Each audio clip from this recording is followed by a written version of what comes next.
right, for more on today's market action and how to think about what we've seen in the last few weeks, how to think about the election, we're joined now by Keith Lerner. He is the Chief Market Strategist over at Truist SunTrust Advisory Services. Keith, always great to have you on the show. Let's just start with how you're thinking about this week. The decline so far this week, as Shauna mentioned, pretty much unprecedented for the S&P ahead of an election. Is it about the election to you, or do you think this is more about what we're seeing on the COVID front, particularly over in Europe? Keith, you're muted. You have to unmute. Sorry about that, but great to be with you. And I think as you were rattling off some of the stats and how some things are acting differently, the first thing I was thinking about is that's so 2020. You know, the script is obviously a bit different this year. But in our perspective, if you take a step back, we've been in a tug of war since September. We actually peaked in the market in early September. And, early on when we had that rebound in mid-September, it was more about investors gaining confidence that the election, as far as was pulling towards Biden, and there was more certainty that there wouldn't be a contested election. The recent sell-off, I think, is a combination of the COVID numbers going higher and the race somewhat tightening, at least short term. And I would say if there's maybe potentially a silver lining as we get into the actual election next week, is that you're finally starting to see some fear into the market. The VIX, as you mentioned earlier, is at a multi-month high near 40. That's really high.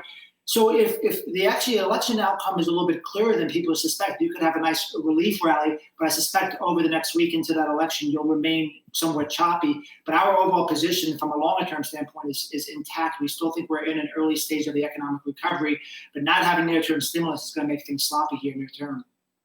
Keith, Dan Roberts here.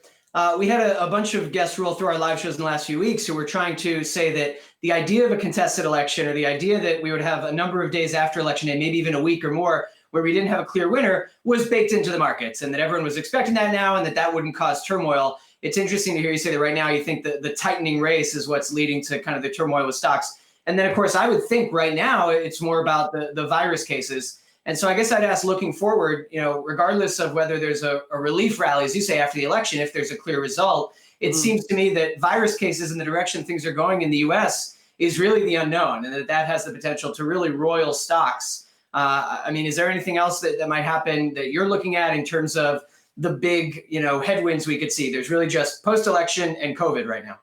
Yeah, I think you talked about it.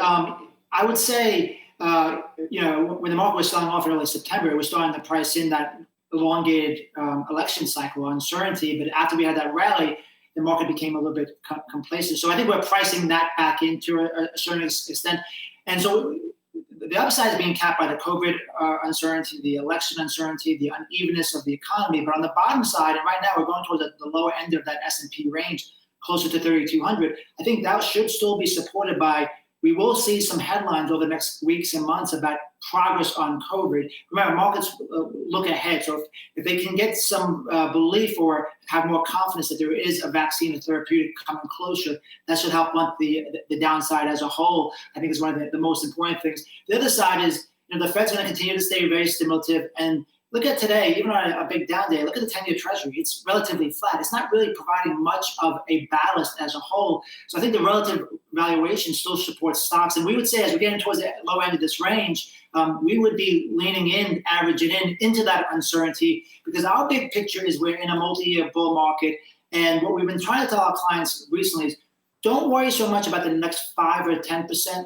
Think about the next 50 or 60%. If we are truly in a bull markets tend to last or have an average gain of well over 100%. So that means there's still some upside. But the admission price to this market is this uncertainty, and the carousel of concerns that we're seeing is likely to continue near term.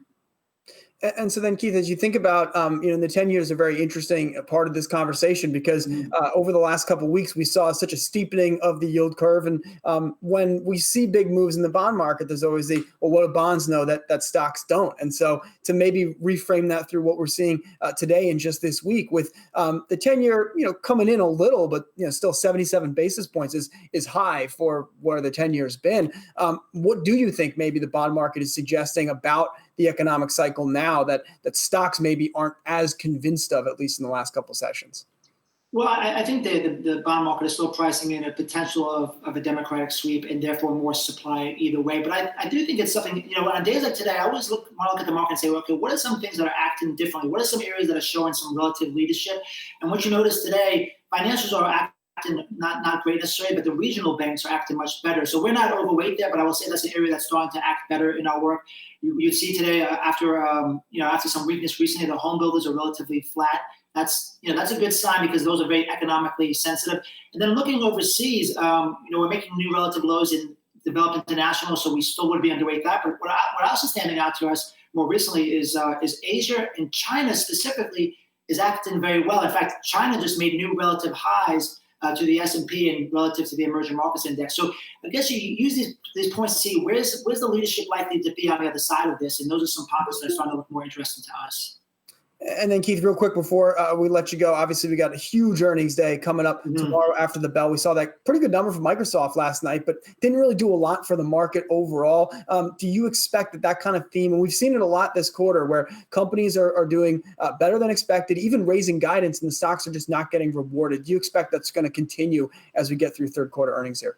Yeah, as you mentioned, we have had a great earnings season as far as the numbers, but the reaction's been less so. And I think because the COVID numbers, the uncertainty about the election is being overlooked. But I think what's underappreciated and why we're still positive on the other side of this is we think the earning powers for the S&P as a whole is stronger than the market anticipates. But to your point, I think the main thing is we'll be looking closely tomorrow, not just at the numbers tomorrow, but how they act. It was disappointing the way Microsoft acted, but that was just one stock, and now these stocks actually have lower expectations now going into that. So I think in some ways you might see some positive surprises there. All right. Keith Lerner, Chief Market Strategist with Truist SunTrust Advisory Services. Keith, always great to get your thoughts. We'll talk to you soon. Great to be with you. Thanks so much.